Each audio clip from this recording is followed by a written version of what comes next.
Hello and welcome to a special show from the Situation Room, whereby today on this very special show we'll be talking about the social impact of the ongoing Indo-Pak tensions, that too on the society as it is. We all understand the fact that, post April 22nd, the Pahalgam attack, as it did happen, a series of unfortunate events have unfolded from India unilaterally and illegally suspending the Indus Water Treaty to there being strikes on civilians causing deaths of innocent citizens including children, from there being scores of drones in Pakistan, that too in its populated cities, to of course India injuring places of our worship, to damaging our hydropower infrastructure. India as always has shown that it is an enemy in the true terms, and in this regard this time what is very important to note is the fact that conflicts like these, issues like these, they have a very lasting impact on innocent people, on civilians, on the society at large. What will be that impact? This is something upon which we'll be shedding light.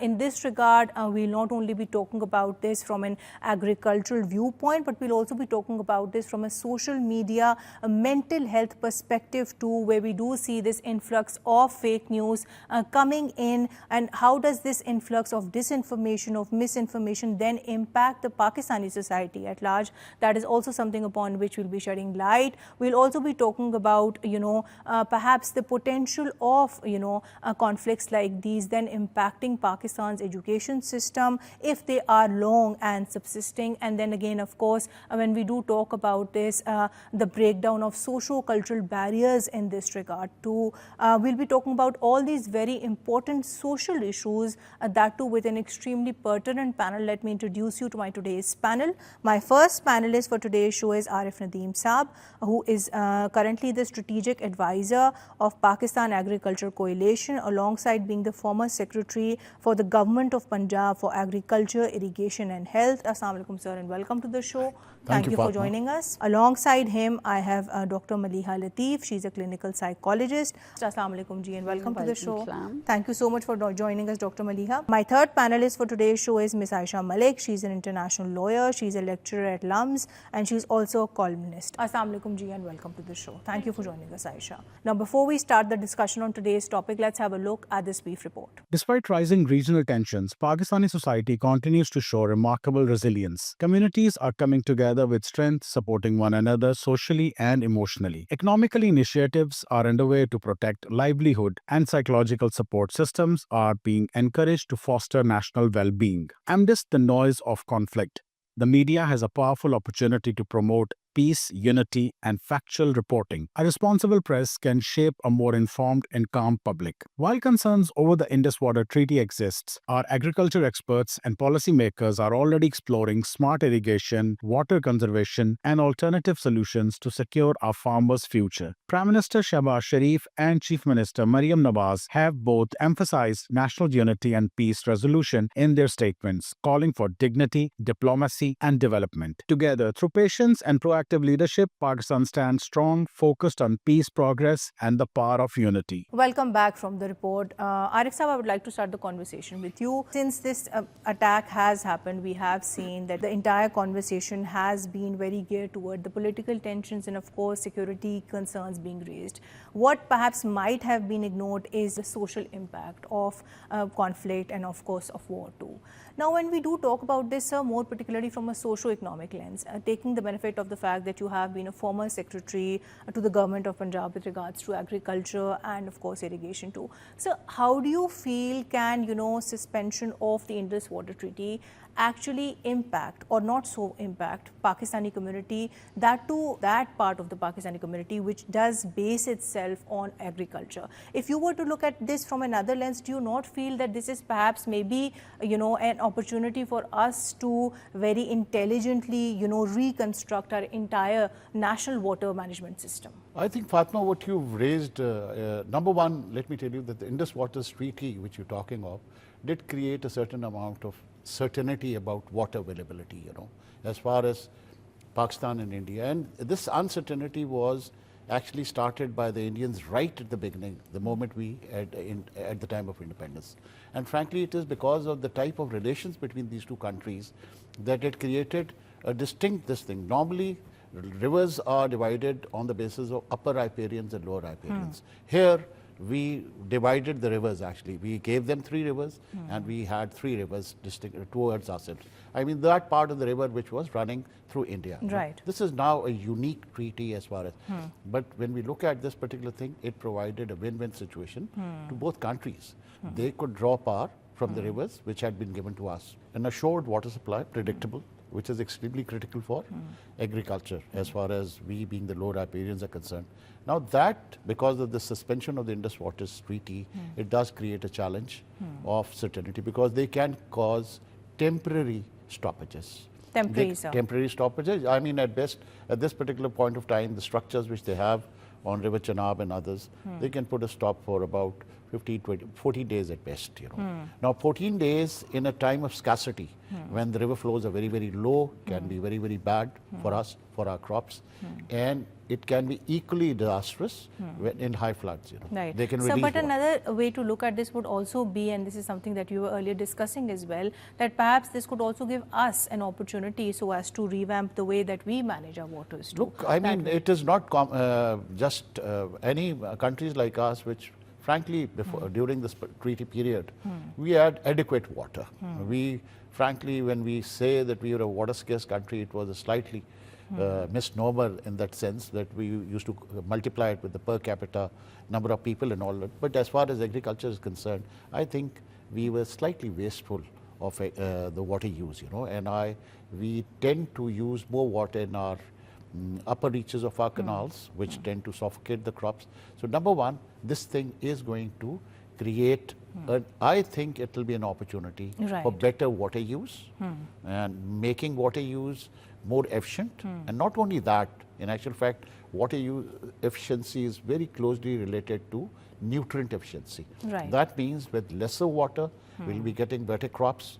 By using lesser fertilizer, we'll be better crops, you know, higher yields, and that means that higher profits into the farmer pockets. Right. So definitely, sir, there's another dimension to look at this from. I'll come towards you. I think, Aisha, your perspective here is very important, leaving on from where Arif Saab left, but more from your own line of work. Now we are talking about this unilateral suspension of the Indus Water Treaty, that too by India. But practically, when we do talk about this in terms of how feasible will it actually be for India, do you feel, as you know, an expert in international law and otherwise, that, you know, this is that one feasible option that India will be able to carry through, especially when it comes to having the right infrastructure in place? So how would you comment on that? So in terms of the legal step that it's taken, this is something that India has kind of hinted at wanting to do since at least 2016. So we know that Modi, after the Uri attack, said that blood and water cannot flow together, and that they tried to draw a wedge between Pakistanis and Kashmiris by saying we're going to stop the water to Pakistan and we're going to give it to Jammu and Kashmir and we're going to give it to Punjab.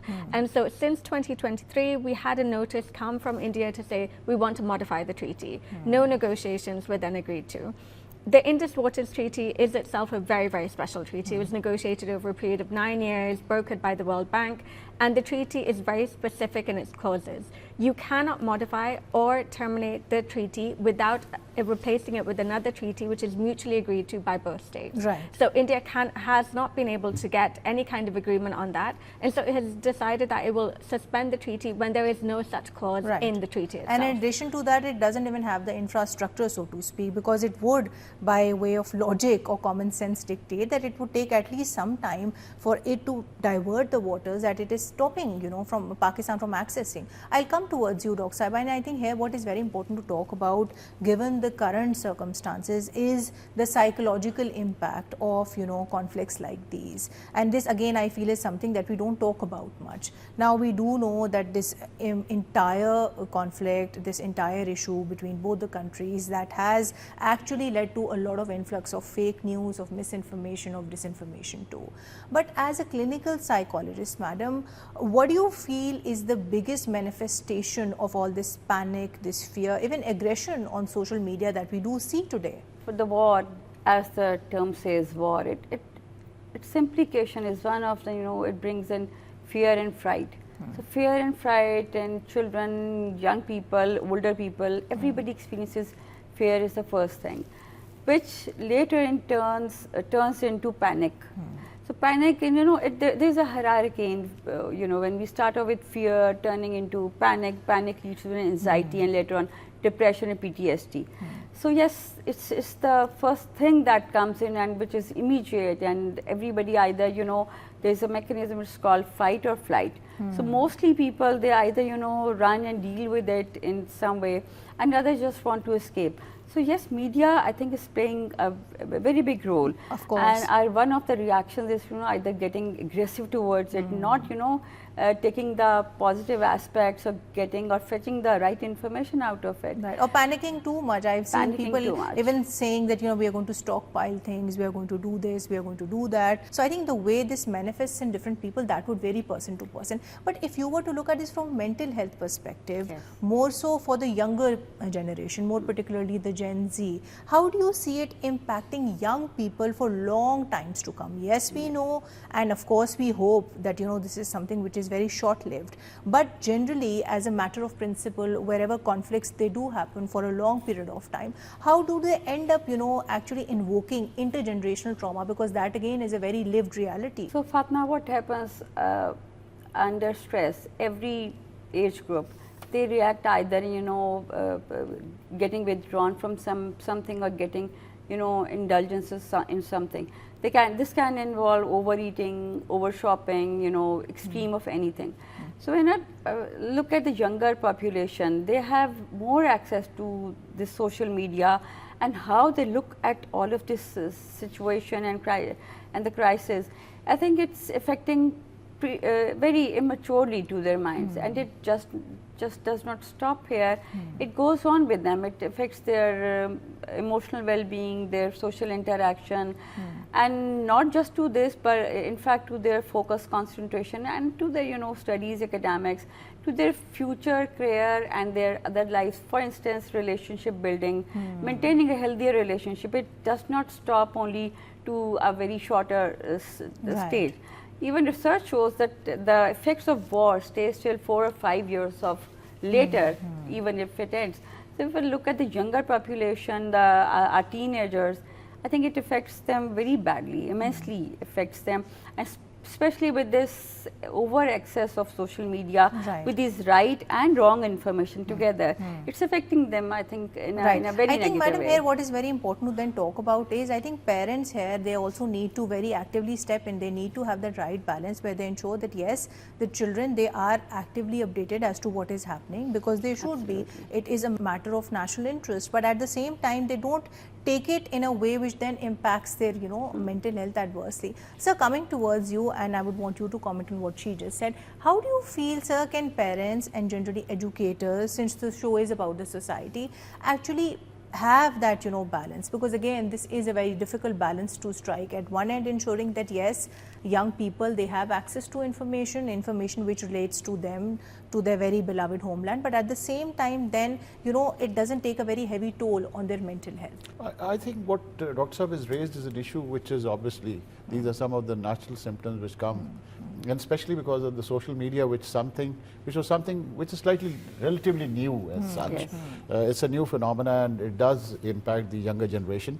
But I think when we look around, we're all living in this city at least, and I think that this particular country is taking it very, very positively. There's huge amount of unification as far as that thing is concerned. You find normal activity in the roads. I don't find any panic buying anywhere. I don't find any long queues on any of the fuel pumps. So frankly, we're taking it in the normal stride actually, which I think is a dream sequence for any country actually. Right. I mean, so, but then I again, would this say. comes with that responsibility to be able to use social media. We might have that level of education so as to be able to distinguish between what is right and what is wrong, but then again, there might be perhaps not very literate people out there who might be able to make that distinction. So maybe perhaps more cognitive focus or more emotional focus so as to be able to make that decision between what is right and what is wrong. But sir, when we do talk about this from a socio-economic lens. One thing that I would want you to comment upon in this regard is also the fact, sir, that when we do talk about this, how do you feel can, issues like these, or perhaps suspension of the Indus Water Treaty long term again, impact perhaps also our internal displacement issues? Because we do know that when it comes to climate change, we have seen that to be again a very shade and a very real reality. But what about, issues like these, or do you feel that this again is a very far-fetched thing? Number one, I mean, there's a large population, or 36%, around 40% of our rural population is involved in agriculture, and their livelihood is dependent on this thing, and for them water is critical, So any reduction in this particular thing, it's not only the water security which is being challenged at this particular point of time, it is the food security which is being challenged. Of course.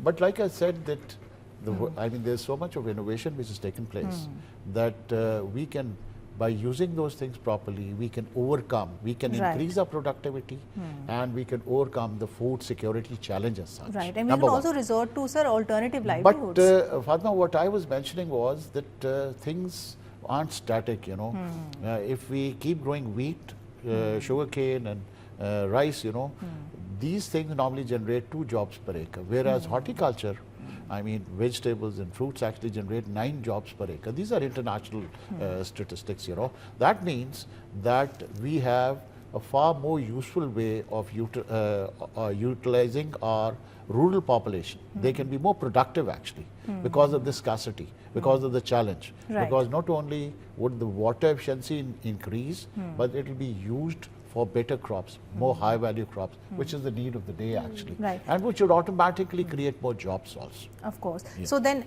all in all, what you would suggest is that this should also be seen as perhaps an opportunity to, change our conditional cropping patterns, sir? No, the thing is that the challenge is that our research organizations, our government organization and our private sector, everybody, the processing industry for that matter, they got to do. This is a challenge that we all get our act together, because the farmers alone would not be able to do it. Of course, it's a challenge. We have to bridge the knowledge gap also. Right. We've got to bring out some better machines with which to work on these farms, better service providers, as well as better soil management, which all requires not only knowledge, but better trained farming community also. Right, sir. Those are the challenges, and that I'm sure we should be able to address them. Right, sir, your point is noted. I'll come towards you, Ms. Aisha, and here I would want you to add to this. Now, since we are talking about, of course, the illegality of, India's actions, I think what is very important to talk about in this regard is not only, of course, its suspension, that too unilateral, of the Indus Water Treaty, but in addition to that, the events that have then, unfolded there onwards, be it in terms of drone attacks, that too in populated areas, in major cities of the country. So when you do talk about this, that too from an international law perspective, how can we then hold India accountable for all these illegal actions? So we've had multiple strikes from India, as well as violation of our territorial integrity and our sovereignty with the reconnaissance that they were conducting through their drone attacks that we then took down. So India's strikes are completely illegal. They're a complete violation of the UN Charter. They're completely unlawful under international law. India has launched these attacks on the misconceived notion that they were based on self-defense, even though there is no attribution between Pakistan and the Pahalgam attack. And also there was no necessity to go to war at all. Under the laws of war, it is meant to be any kind of action in self-defense should be necessary and proportionate. Right. Pakistan had said from the first day of the Pahalgam attack that we have nothing to do with this attack, and we will work hand in hand with an independent investigation so that you can figure out that we have nothing to do with the attack. India refused on all accounts, continued to blame Pakistan without any shred of evidence, and then conducted attacks which were unnecessary, disproportionate, and also attacked civilian sites. So you're going after mosques, you're going after madrasas, you're that going after again is a civilian violation homes. of international So law. you've also violated the laws of war, you've violated course. the Geneva Conventions in terms of military necessity and the principle of distinction. So on all accounts they have violated international law. As we all know, international law doesn't have an enforcement mechanism, right? We would look towards the Security Council and the permanent 5 members there. However, we know that India has enough pull with these permanent 5 members that we won't get a Security Council resolution. Right. Indeed, that's very rightly put by yourself, because when we do talk about the enforcement mechanism, that again would depend on not one, rather quite a few factors, be it in terms of, a diplomacy, the way it then actually, actually plays out, and also in addition to that, the kind of strategic alliances that we do have in place. I'll come towards you, Arif Saab, and I would want you to add to this. Now, since we are talking about the social impact of the ongoing Indo-Pak conflict, I think here what is very important to talk about is the way it actually impacts women and children. We have seen that, education institutions, they have been closed, even though that is temporary. And then we have also seen that, some of the examinations, they have been postponed. But when we do talk about this, sir, from a more future-oriented perspective, do you not feel that perhaps, incidents and conflicts like these, they should also give us that one opportunity so as to, introspect upon our policies, that too which then relate with the rights of vulnerable segments of the society, be it women, be it children, be it for that matter the elderly people, especially in times of such crisis. So how would you look at this purely from a policy and a legal viewpoint? I mean, this is something which should definitely nudge us in that particular direction, where the Millennium Development Goals and things, we are, if you look at the incidence of malnourishment also, this which is being addressed at this particular, I think we need to look at these aspects far more seriously. True. Some of these dimensions which are impacting, especially our rural population, even the urban population, especially the ones which are lower down the rung, Right, as sir. far as the economic ladder is concerned. So yes, we need to do far more, but that is that was something which we should have done even without these challenges. Right. What these challenges would definitely do is that bring out these things in a very stark manner. Right, at the forefront. At the forefront. Right, And sir. I just like to dwell on what Aisha was saying. That's her forte. But what I think is that it's not only disturbing. It's not a relationship between India and Pakistan alone. In this particular context, we got to look beyond. We are looking at a regional balance, Of which course, is sir. critical in this part of the world. And I think the countries far beyond us, our allies and our adversaries also, or countries who are neutral to this, they would not like this regional imbalance to change. That will be a strong impact. And frankly, India is taking on, if they're trying to create structures, I doubt if they have the capacity even in the long term to stop.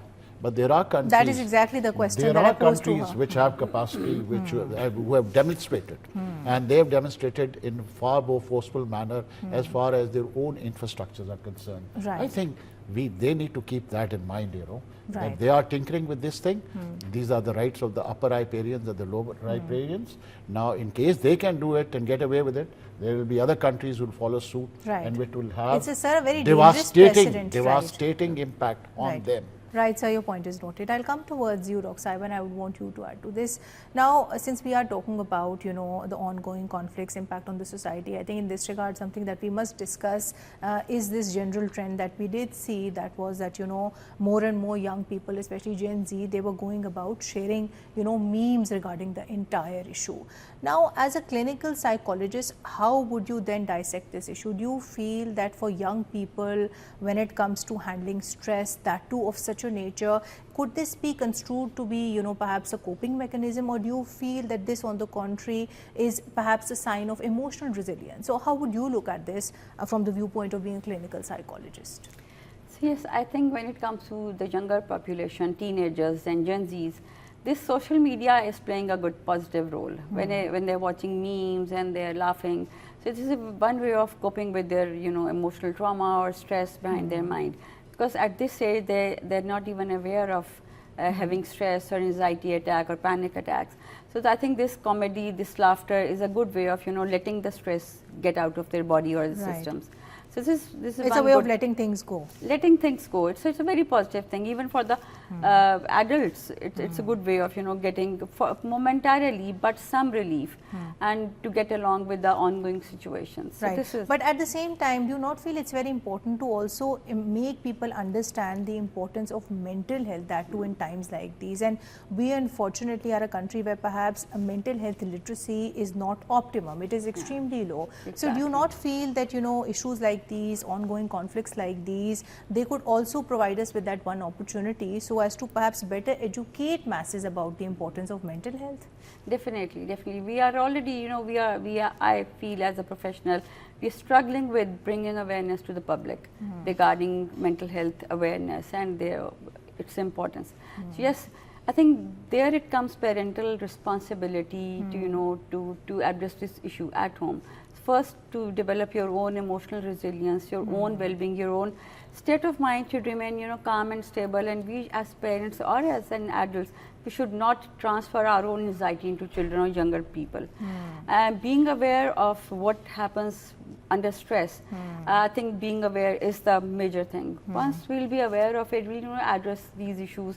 And it's always positive and healthier to address and to contact social, professional people in this regard, developing for the sake of emotional well-being, not only our physical ailments or stuff like that, but emotional.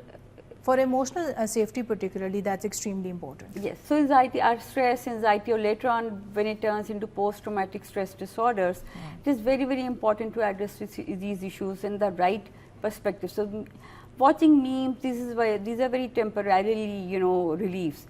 So for the safety of our mental health, for our emotional well-being, we need to address these issues in a very in the right perspective. Right. I'll come towards you. I think here what's very important to talk about in this regard is the very important responsibility which is then vested upon, you know, celebrities, upon content creators, especially those with a very large number of social media following. So in this regard, what responsibility in your opinion then vests on people like these, on people who do have that, you know, a position of power, of influence on so many who do follow them? How do you feel can people like these can actually, you know, then utilize this power so as to better advocate for Pakistan's case, that too to the international arena? Well, I think that the media landscape of the last few days has been incredibly interesting to watch. I think that the Indians have basically been foaming at the mouth for war for a long time, and we've seen the kind of rabid ideology that they hold so dearly and the way that it's being leveraged against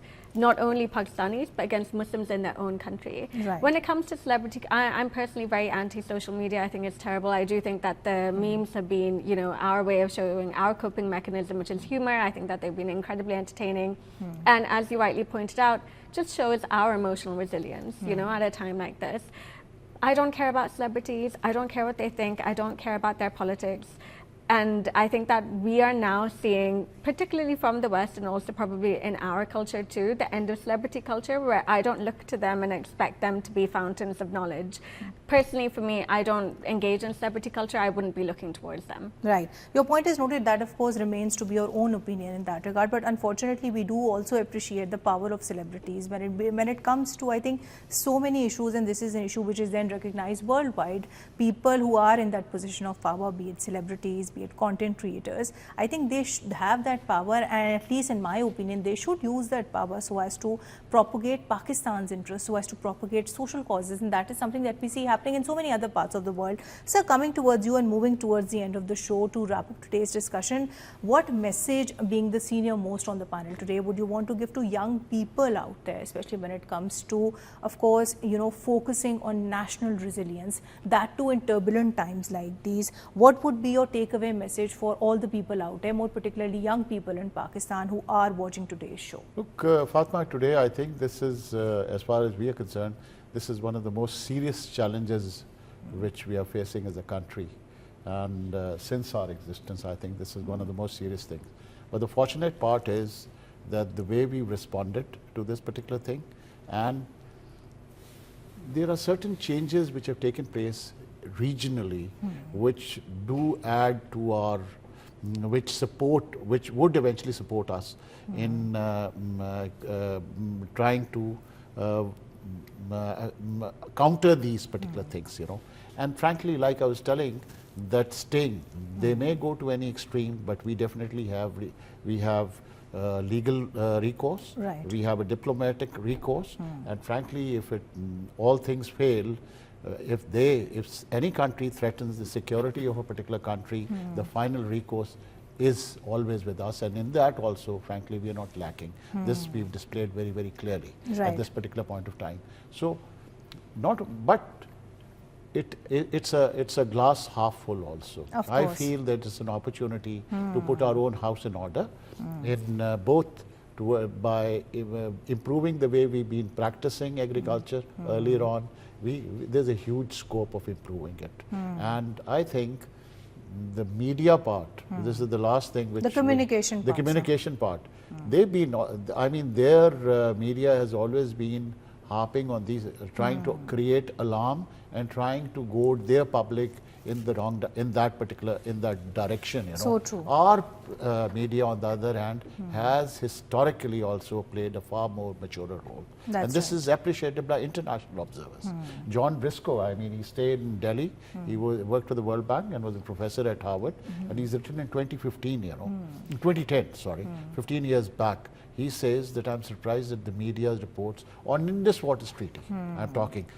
He's quoted a number of articles which were totally Right. biased, written by the major Indian dailies, and where there's a very strong input from the government into those particular dailies. Right, You sir. don't find this thing here. I mean, as far as... Of course, it goes without saying that in a comparison, Pakistani media is definitely more responsible that way. I'll come towards you, madam, and moving towards the end of the show. My last question to you would be that, you know, given the fact that, you know, we don't know how long will these trying times last, what would be your one takeaway message for the people out there so as to perhaps cope with psychological stress that trying times like these actually bring, that too in a very healthy manner? What are the tips that they should actually follow, and what are the things that they should, you know, proactively seek to steer clear of? So Fatma, first thing I'd like to say that cut down on your social media diet. People are too much addictive to these social media stuff, true or fake, whatever it is, but cut down on it. Spend time together as a family, you know, and parents or elderly in the family should, you know, reassure their children, younger people, understand their emotions, reassure them of their whatever is happening inside their mind. Indulge yourself in some healthier activities like maybe watching something, cooking. You can do groceries, you can do gardening or stuff like that. Talk about healthier emotions, positive things. Spend time together, understand each other, not just to your family, but instead you can reach out to other people in your neighborhood or people outside your family. So, you know, be a positive person and spend time together, sit down together, have positive communication, and it should be a very reciprocal and should focus on the positivity of your mind. Right. And I think here perhaps I think people who must get special attention are people who are working for TV, journalists particularly, especially those who are covering all these real life stories that too on ground for the nation. I think journalists by that virtue have that extra burnout because of the nature of their very job too. True. I'll come towards you, madam, and before we conclude today's show, so to wrap up today's, you know, conversation, as an international lawyer, what do you feel would be Pakistan's legal way forward? Yes, we do know that Pakistan has approached the United Nations Security Council, but what more is it that Pakistan can do when it comes to, of course, challenging India's unilateral suspension of the Indus Water Treaty? So there are a number of dispute resolution mechanisms under the treaty itself, and Pakistan is currently availing those. So it has approached the World Bank, and it may be asking the World Bank to set up a court of arbitration. Right. And so we'll see how India responds to that. We're not exactly sure what even a suspension means when there is no such provision under the treaty. So the legal responses are there. Currently, Pakistan is embroiled in this the military operation right now, to which it does have the right to respond as India has committed an armed attack against it. But those, the legal and the diplomatic resolution mechanisms, those are underway, and Pakistan will be availing those. Right, and I think in this regard, perhaps it should also learn to intelligently replicate, you know, similar bilateral water arrangements that we do see happening in other parts of the world. For example, Egypt and Ethiopia too. But right, your point is noted. On which note, I would like to conclude today's show. Thank you so much, sir. Thank you so much, Dr. Saiba, and thank you so much, Ms. Aisha, for your time today. Well, to conclude today's show, we generally spoke about the ongoing India-Pakistan conflict as it is, and in this regard, we spoke about the humanitarian impact, the social impact that it might have. Having said that, it goes without saying that war at the end of the day should not be encouraged, because it is not something that is then, of course, you know, limited towards conquering territories. It is also, of course, involving the loss of human lives, and that is something that everybody needs to remember. In war, the first people to go are the innocent lives, and that is something that not only, of course, us, but the entire world needs to remember. Thank you for watching. Until next time, take care and Allah Hafiz.